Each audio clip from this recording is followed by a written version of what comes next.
काजा के हमको हम अवध में पूछी है तीनों मई।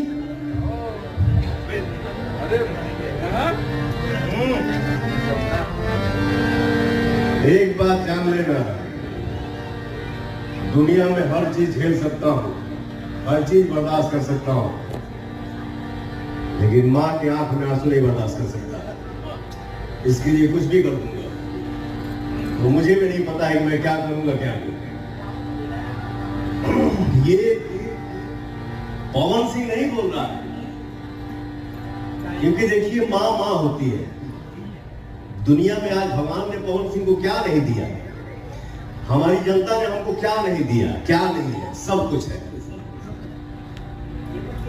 बट एक है जीवन में, इसके लिए माँ के आंख से आंसू आ जाता है।